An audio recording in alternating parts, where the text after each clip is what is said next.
To see the falsity of the official timeline, however, one only needs to look at the interview that Jennings gave to Loose Change, which you can now watch for yourself by going on the internet and looking for Barry Jennings Uncut.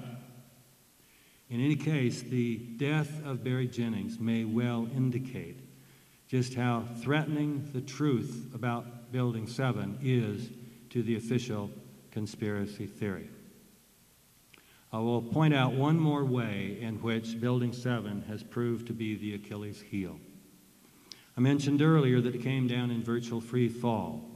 In the first draft of its report, NIST claimed that the collapse took far longer than a free fall collapse would have taken. It had a theory of progressive collapse and explained you'd still have stuff down there that would resist. You couldn't have zero resistance. But David Chandler, a high school physics teacher, put a demonstration on the web and showed that you could see easily that the building was coming down for over 2 seconds, not just in virtual free fall, in absolute free fall. Then he made a presentation to NIST at a public event that was broadcast. Somehow, evidently, they felt they had to admit free fall. So in the final report that came out in November, they admitted the building came down in absolute free fall for 2.25 seconds. But they didn't change their theory. Their theory was still one that did not allow free fall. So they have an absolute contradiction between their theory and an admitted empirical fact. This contradiction can well be seen as the ultimate self-destruction of the official conspiracy theory about 9/11, which says that Muslim terrorists brought down 3 buildings of the World Trade Center by flying planes into 2 of them. I will conclude by addressing members of the 9/11 Truth movement, both old members and any new members who may have been created tonight. I am an optimist.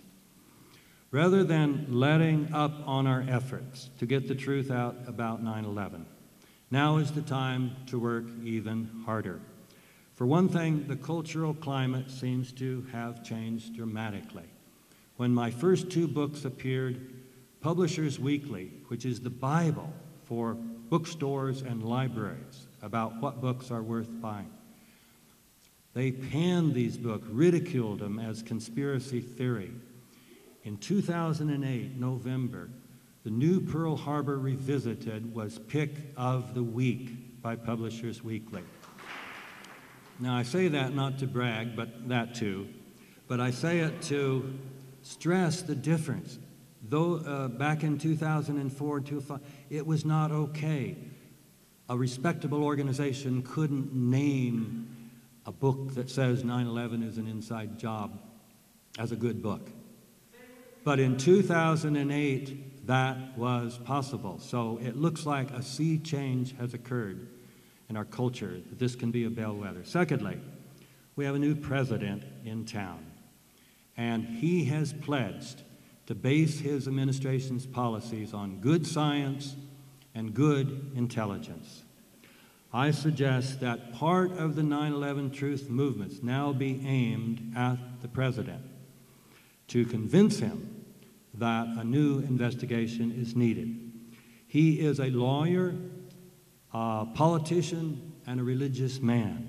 So he may well be moved by learning that these types of people have formed 9/11 organizations urging him to authorize a new investigation.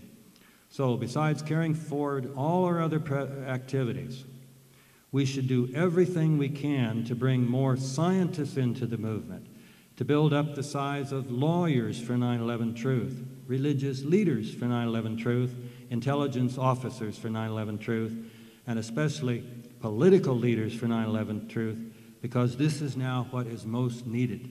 Political pressure from political leaders around the world to authorize a new, truly independent investigation through which the truth about 9/11 can be revealed, and so that, and this is the important thing, so that policies based on the Bush-Cheney interpretation of 9/11 can all be reversed. Thank you very much for your patience.